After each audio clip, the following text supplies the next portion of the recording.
We have some breaking news. Elizabeth Holmes. Elizabeth Holmes. Elizabeth Holmes. Found guilty. Found guilty. Found guilty on federal fraud charges. Nearly $10 billion. Faces 20 years. Up to 20 years. Decades in prison for fraud. Convicted felon. A fraudster. A big fraud. A little rabbit is far from what we think of as threatening. They're creatures that have evolved to fear almost every other living thing on the planet, and to run before any other option. But there's a philosophy to nature, one that we often forget as people living in the modern age. You must do whatever it takes to survive. A rabbit will never confront or attack, but when you put the creature in a corner, give it nowhere to run or hide, it will not be afraid to strike. Even the timid rabbit will claw and bite its way out of what it believes is the only way to survive. Desperation often the greatest motivator to drive animals to do things they otherwise would not, and it bears remembering that people are no different. John Carreyou was a regular journalist working at the Wall Street Journal, though even an average journalist sees their fair share of insanity. Carreyou spent 5 years writing for the Dow Jones Newswire, a primarily business and financial newsletter, before moving on to the Wall Street Journal in 1999.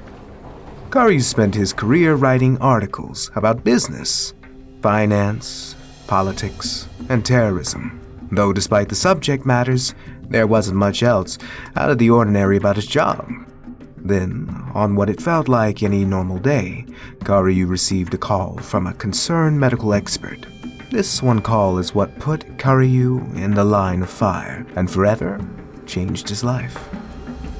The medical expert said something wasn't right about a company called Theranos, which was led by Elizabeth Holmes. The expert explained to Carreyou that the company claimed to be working on a device called the Edison. The company claimed that the device could take just a single drop of blood and test it for numerous diseases and health conditions. The Edison device would be able to evaluate the health of all the major organs, diagnose diseases like HIV and diabetes, detect early stages of cancer, and perform 200 additional tests all at once. If she had made this work, she would have been the next Steve Jobs. The expert said that if Theranos was successful, the Edison device would be a miracle to the medical industry, being able to replace an entire blood testing lab with a microchip that only needed a single drop of blood. But that marvelous claim is what made the expert skeptical. He wasn't sure if such a thing even could be possible. That was why the expert called John Carreyou to investigate Theranos and see if this was a miracle, or if there was a dark secret hiding below the surface. Carreyou thanked the expert for the tip and began to dig up what he could about the Theranos company. He decided that the best place to start was by looking into the company's founder and CEO, Elizabeth Holmes. Carreyou looked into Elizabeth Holmes' life and history, and what he found was nothing less than impressive. Holmes was born and raised in Washington, D.C. She came from a family that was both financially affluent and politically active. Her father was a vice president of Iran, which seemed to have raised an eyebrow, but he seemed not to be hurt too much by the Enron scandal. Mr. Holmes even went on to become an executive of several government agencies, such as USAID, the EPA, and the USTDA. Elizabeth Holmes' mother was in the political sphere as well, working as a congressional committee staffer. These two influences on Elizabeth Holmes led her to wanting two things: to make a positive difference in the world, and to be a rich and independent woman. Elizabeth Holmes studied computer programming in high school, even starting her first company selling programs that compiled C++ code. Holmes went on to Stanford University, where she studied chemical engineering, worked as a lab assistant in a school of engineering, and even traveled to work in a lab at the Genome Institute of Singapore. In March of 2004, at the age of 19, she left Stanford and used the remainder of her tuition to start the company that would later become Theranos. You founded this company 12 years ago, right? Yeah. Tell them how old you were. I was 19. Holmes wanted to create a device that could take a comprehensive blood test from a single drop of blood pricked from the finger. Every medical expert she went to said it was impossible, But she was undeterred. This is what happens when you work to change things, and first they think you're crazy, then they fight you, and then all of a sudden you change the world. Holmes found a group of experts that believed in her project and were willing to work with her. She then used her parents' political and business connections to attract several venture capitalists to invest in the company and help bring her ambition to life. By December that same year, Holmes had gained over $6 million in venture capital to establish her own company.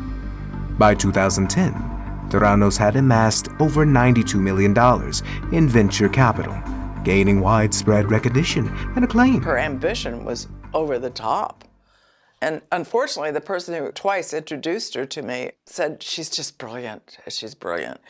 And when you're surrounded by Nobel laureates, you take that with a grain of salt, a boulder of salt. It was common to hear claims about the steady progress being made to completing the Edison device. Even large and trusted companies like Safeway and Walgreens believed in the company and their vision enough to invest in it. Elizabeth Holmes even became the youngest self-made woman billionaire at the age of just 35. There had been many accounts of young minds who had created inventions and innovations that revolutionized their industries, and Holmes seemed to stand out among them. She appeared to be successfully running the company beside her husband, Ramesh Sunny Balwani, who was the COO and president of the company. What they were working on sounded amazing, but after all that time, there still was something about the company's claim that the majority of medical experts doubted. John Carreyou needed some insider information, and he reached out to former Theranos engineer, Edmond Koo, to hear about his experiences with the company. Edmond wasn't too pleased to be talking about his time there. Edmond was hired by Elizabeth Holmes in 2006 to help with the prototypes of the blood test. He was horrified to find that none of the prototypes were functional, even after the company had been working on them for over 2 years.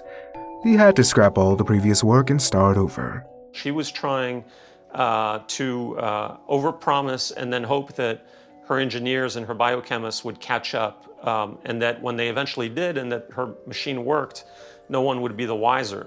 The problem is she was nowhere near ready. Edmund and his team members were under constant pressure to perform under impossible constraints.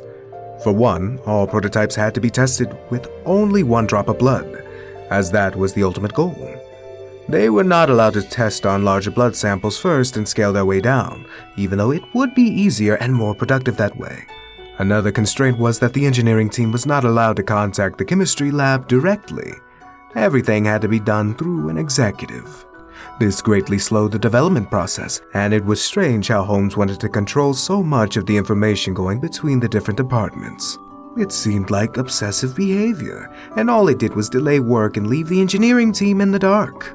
Holmes kept pushing and pushing the engineering team to work harder and harder, working around the clock as much as possible. When the engineering team complained about the pressure and unreasonable workloads, Holmes hired a second engineering team to compete with the first. I do think there's some, this is my opinion, that there's some sociopathy involved. And the ability to lie and without caring is not normal. When Holmes claimed the new team was much more productive and efficient, she fired Edmund's team due to lack of productivity. Carreyou contacted the ex-employees who wanted to speak up as well. All their experiences lined up with the accounts of Edmund Koo, and built on the idea that there was something secretive about Theranos. Some employees claimed that Elizabeth Holmes made unachievable demands and was obsessive about privacy. She even kept a constant eye on all her employees' social media accounts. Others said her husband and company president Balwani was unbearably stubborn, and also paranoid about corporate espionage. People were constantly being fired for disagreeing with Elizabeth Holmes. Company meetings were held to talk about ex-employees who were sued for dealing with trade secrets, which felt mildly threatening to the still present employees. There were even a few ex-employees who said that they were told to act busy when a group of investors came to tour the company. But most damning of all, the almost idolized Edison device was still constantly failing the most basic medical tests. Whistleblower testimonies were painting a picture of what kind of company that Theranos was.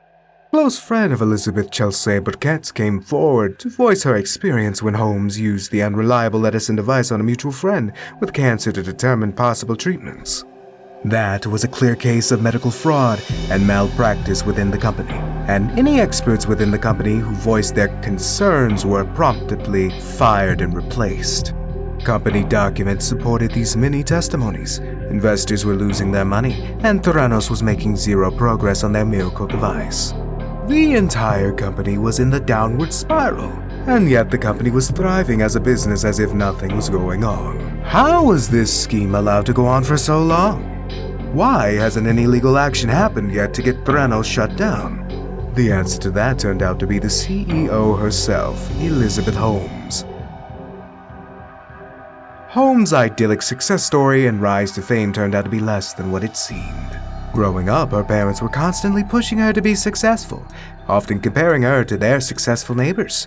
And while Elizabeth did show lots of talent and intelligence, but it did instill the need to succeed at all costs that would define Holmes's life and career. Then what was the real story of Elizabeth Holmes? Elizabeth didn't initially get into Stanford College, as her grades didn't qualify her. To compensate, her parents made an arrangement with the acceptance board to give her a backdoor approach. If Holmes learned Mandarin through the Stanford summer program, she could then be let into the college. Her admission might not have been as remarkable as it would initially appear, though she did still work at the programs that she said she did. For a while, her future was looking bright, until she was raped by a freshman year and dropped out of a need to escape. Holmes's fear of needles had given her the idea of a blood test that only needed 1 drop of blood, and she thought that idea was her escape route. At the time, Holmes was romantically involved with Balwani, a man who was 19 years older than her and married to another woman. He recently divorced his wife, and soon after the two were married together. Balwani was a technology entrepreneur, and several of Elizabeth's friends said she had great admiration for her husband. He was someone she seemed to have loved, and who could also help make her dreams come true. The problem, though, was that Elizabeth's idea is probably impossible, at least at the present. Expert after expert told Holmes that what she wanted to do could not be done, not in a naysayer's kind of way, but as a factual statement. But Elizabeth had a compulsive need to succeed, no matter the cost. She kept telling herself and others that it was possible, and gathered enough support both from scientists and investors to start a company she wanted. Holmes was extremely intelligent and strategic, and that's what led to Theranos getting away with its fraud for so long. Her main strategy was to control as much information as she could. Departments weren't allowed to communicate directly with each other, because if Holmes was the only one with the full picture, she could manipulate the different pieces of information to make it look like constant progress to investors. Even monitoring social media posts was necessary because she couldn't let anyone outside the company see the actual lack of progress that was actually happening. This led to her obsessive personality and compulsions to lie. It was simply what was needed to make the company survive. It also helped that Elizabeth was as clever as she was. In one case, she tried to create a deal with the US military to use the Edison devices in Afghanistan for easy testing. Colonel David Shoemaker saw that something was wrong and contacted the FDA about the device. According to the FDA, nothing was out of the ordinary, but only because the Edison device did not seem anywhere close to release yet. Holmes manipulated all the information available to her and made it look like Shoemaker had lied and overreacted about her company, turning people against him for doubting her. It was cases like this that showed just how dangerous Holmes could be when cornered. Upon learning about all he could about Mrs. Holmes, John Carreyou concluded that someone like this must be a psychopath in some way, though decided to leave that type of conclusion to the professionals.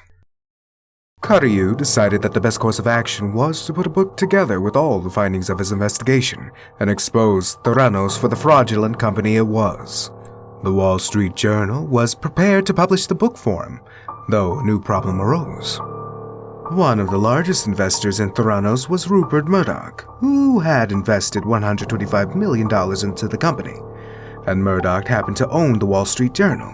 When word of this exposé being released got to Elizabeth Holmes, she reached out to Murdoch. She told Murdoch to kill the article, that it was false information, and was merely defamation against her and her company.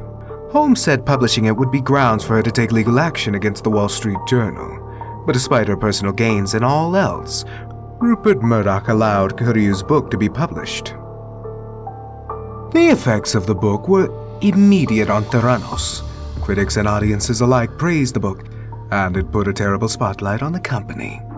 Holmes tried to keep up appearances, alluring investors and the public that the company would be fine. And I have to say, I personally was shocked to see that the journal would publish something like this when we had sent them over 1,000 pages of documentation demonstrating that the statements in their piece were false. Over the next few years, though, Theranos downsized by hundreds of employees, lost a majority of its investors, and had to face several different lawsuits.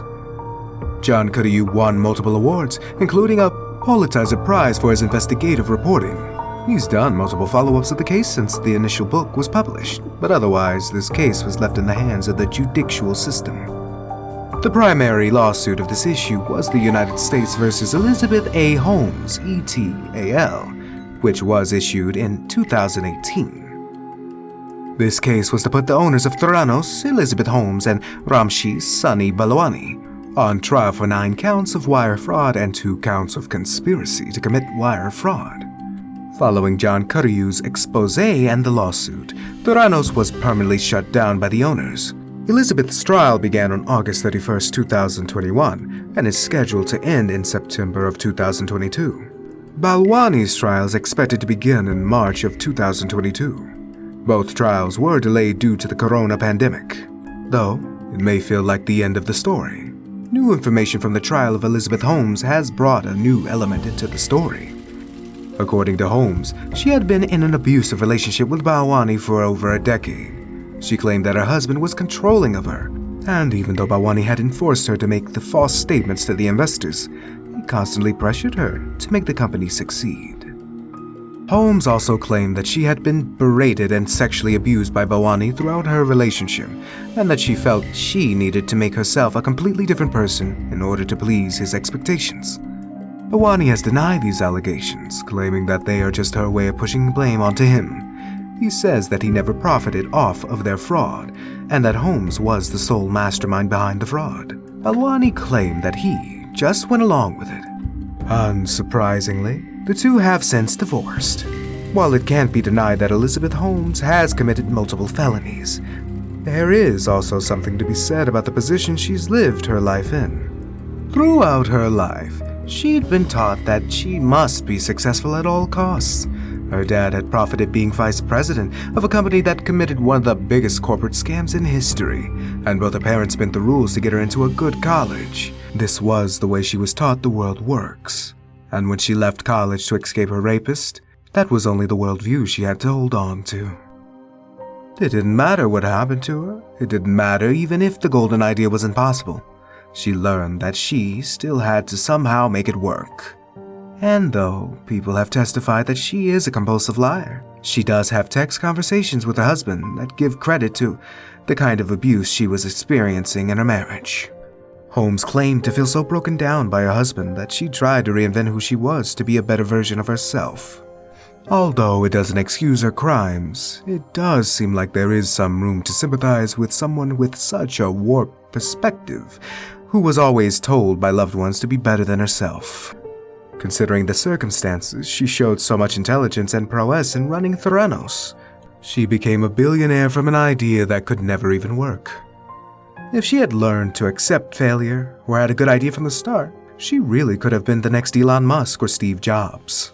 But instead, she will forever be remembered in history as a fraud.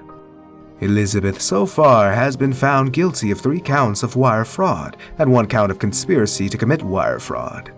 She will likely be found guilty on more charges as the trial reaches its conclusion. Dear Daddy, what I want out of life is to discover something new, something that mankind didn't know was possible. I also want to study about man and his ways. Life is really interesting. I love being with you. It's my most favorite thing in the whole world. Love, Elizabeth.